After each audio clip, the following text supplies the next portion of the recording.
Two Foreskins walk into a bar. Written and performed by Chris Thompson. Chapter 1.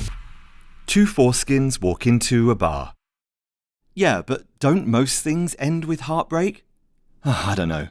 Maybe that's where they start. Let's start here. I've collapsed behind the wheelie bins outside my block of flats in Bethnal Green. It's night time, and there's a man walking away from me. By my side there is a suitcase. My age is 38. When you walk away from the man you've loved the most and the home in which you felt the safest, it's going to hurt. But this pain would pass quickly enough, I was certain, because I'd already done my grieving. Sat opposite him at breakfast, beside him at the theatre, silently secreting droplets of grief, an imperceptible wet patch of pain on every chair I vacated for the last year. No, this agony would be short-lived. What I needed was to be a slut in New York. Well, you can be a slut in New York for 90 days without a visa. I gave myself 89 just to be safe. Robert came to me at the National Theatre studio. We signed the mortgage papers and I told him I was going to New York. He was gracious, of course, but I knew he was fucked off. It was through him my interest in the city had been revived. I travelled with him for some shows he was in, and New York could have been something we did together, our next chapter. But I was taking it for myself. Well, it was either that or sitting around in London waiting for the work rejections to trickle in. So either way, I was leaving. My career was going down the toilet. My nemesis playwright, narrated, was having the career I thought would be mine. I figured, better to watch my career go down the drain from afar, with a cock in my hand.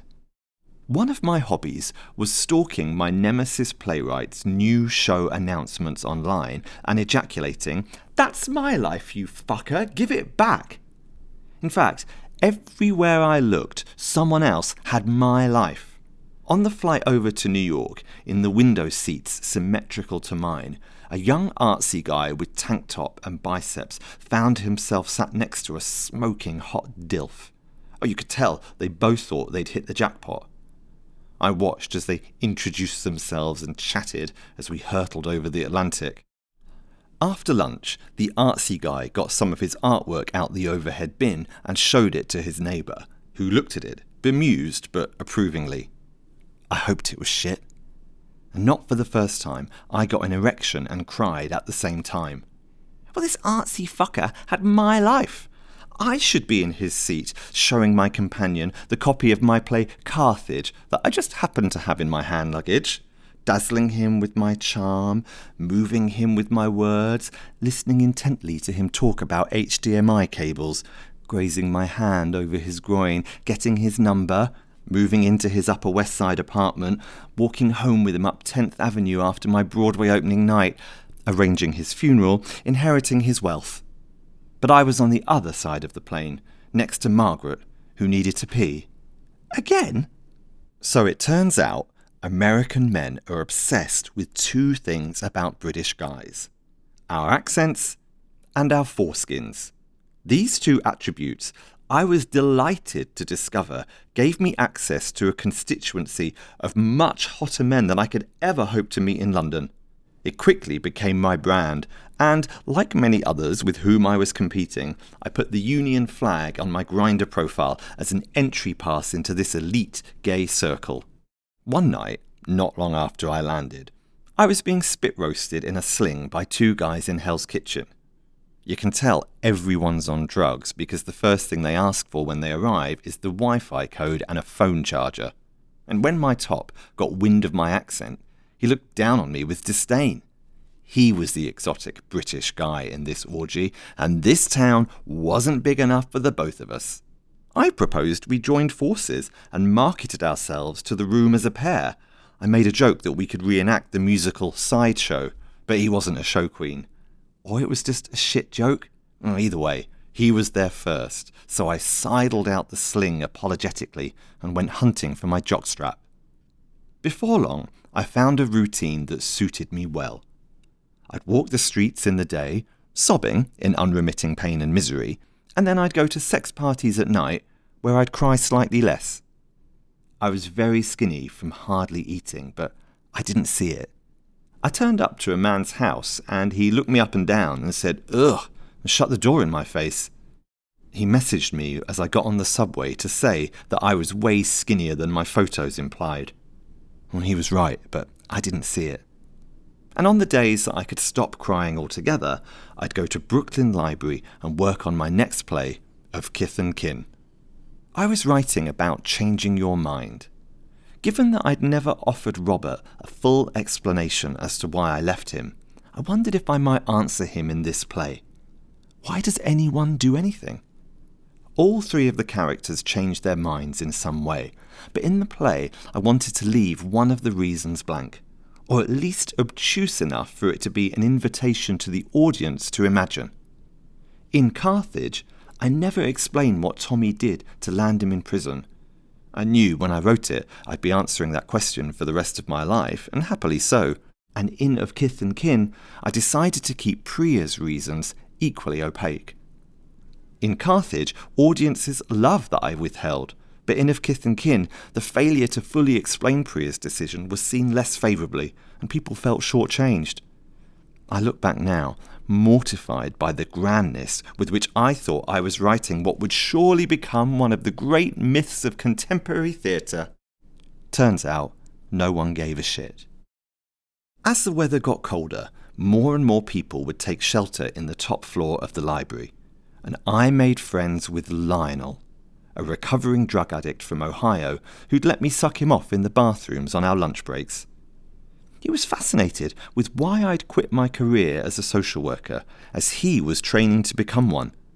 He spotted straight away my disagreeable habit of thinking I can fix people, or worse, thinking I know someone better than they know themselves after a mere 5 minutes. Oh, Lionel had no truck with that, and he put me in my place straight away. I quit social work because I was sick of clearing up straight people's mess, I said. But Lionel hypothesized I was saying that because it was a pithy one-liner rather than the reality. He was right, of course, but I dug in. Why does you quitting the profession need to be framed with that defensive superiority? What's preventing you from saying that you just couldn't cope? I could cope. I just didn't want to do it anymore. That was total bullshit, but Lionel was gracious enough not to rip off my comforting mask of self-deception. My sister told me I was blocked. But how could I be blocked when I was walking the streets in tears every day? Well, this was her case in point. I was stuck in my grief and not moving forward. I found myself a psychotherapist specialising in EMDR. Once a week, at a cost of $250 per session, I would sit in Gilbert's office holding a squishy ball in each hand. These balls would then consecutively inflate and deflate over and over as I focused on a traumatizing memory. I chose the image of me collapsed behind the wheelie bins with my suitcase packed after the final goodbye to Robert. I guess I also could have chosen rifling through the neighbours' bins as a child looking for food, or maybe one of the times I was gay bashed. We all have an embarrassment of riches to choose from, Gilbert said. A treasure trove. I went for the wheelie bins as it was more recent, but no less vivid. Tears welled forth. I was telling this story to Coach Marlon after one of our training sessions on a Friday afternoon in Flatbush. I was rushing off to take the subway to my appointment with Gilbert's misery balls in Midtown, so I couldn't stay for the cool down. Sorry, I have to run. Sorry, who? Sorry, Coach. This was another of my new routines. I'd turn up to Coach Marlon's apartment and strip naked at his door. He would then take all my measurements, inseam, weight, bicep flex, cock. Then he'd put me through a workout before fucking me on the weight bench or the yoga mat. I learned pretty quickly not to break character. Inclined to giggles as I was, Coach Marlon made it clear that my post-scene analyses were unwelcome. Whereas I, creature of the theatre, was keen to do an after-show love-in, an out-of-character debrief. You were wonderful, darling. Coach Marlon was never not in role. But the misery balls seemed to be doing something. There was a shift of sorts. A deepening of the grief, maybe, Lionel offered. And I think he was right. We were walking in Prospect Park, watching the turtles sunbathe on the rocks. Some of them were fucking, and Lionel said it reminded him of Fire Island. Lionel was thinking about re-establishing contact with his father.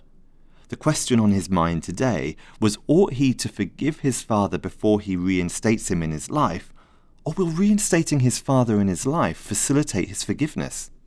I bit my tongue because, of course, I knew the answer. I found Lionel very challenging because he saw through my bullshit, and I was falling in love with him. And I really enjoyed sucking his dick. We'd been working on my deep-throating skills, which were getting me some callbacks from the elite gays in Hell's Kitchen.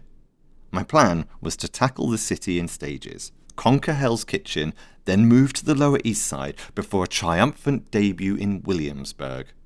Actually, forget it. I don't want him to forgive me. Not yet, Lionel said. We watched the turtles mooch some more. They looked fat and baffled. Is there a reason why you won't fuck me? Lionel asked. Is it because you're worried your dick isn't big enough? It's true that the 3 times I tried to fuck Lionel, I'd lost my erection. And it's true Lionel was bigger than me. But I like that. It's ever since I've left Robert. Just doesn't work. Okay, he said. Just don't fall in love with me, please. That's not what this is.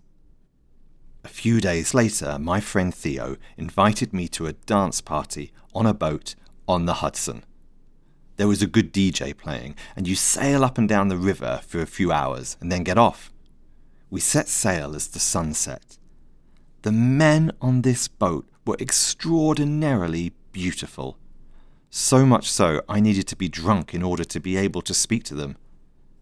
Looking back on the Instagram photos of that night, I'm the ugly pleb at a meet and greet for IMG. So I drank a lot. And then I decided we needed some MDMA.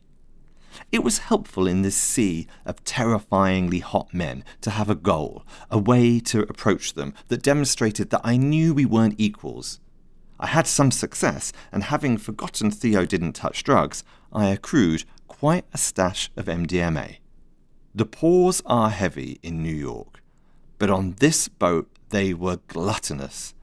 I was very drunk and very high. I found myself stood opposite 2 hunks, swaying from side to side. My hands were clasped in front of me, down by my groin, my feet shoulder-width apart, in that pose you adopt when you're wearing a suit at a funeral or in line to meet a royal. I dared not speak, but nodded along, satisfied to have been granted an audience and grateful to have been spared talking to anyone else. "You're a playwright too," one of them said as we sailed past the Statue of Liberty again. "Anything I've heard of?" There are no good times to hear that phrase. But tonight I soared, awash with commissions, blinded by green lights, overwhelmed with ideas. All lies, of course, and all an unintelligible, garbled mess. My new nemesis walked away with pity and an eye roll you could see from space. At length it was time to disembark. A heaving mass of euphoria, we were funneled down a ramp onto the dock. Out of nowhere, we were all shocked by a loud smacking sound, a firm thwack of something hitting hard concrete, and then the sound of a grimacing, groaning crowd. Oh shit, it's me. I came to and found that I was face down on the ramp, my right leg swinging down into the Hudson. My playwright nemesis stepped over me, lifting his skirt as he tiptoed by, and I hauled myself back onto the ramp. I remember my shorts being soaking wet. Then there's a bit of a gap. Then I remember eating fries with Theo.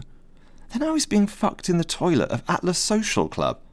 And then I found some remaining MDMA as I was putting my shorts back on. And then there's another gap. And then I woke up in Lionel's bed. "Is heartbreak one word or 2? Lionel asked the next morning. "I think it can be both," I felt like I'd been exhumed. I'd vomited several times, Lionel reported, and I tried to teach him the choreography to all that jazz. But I was always polite and lovely, I was pleased to hear, although how one could be anything else around Lionel was beyond me.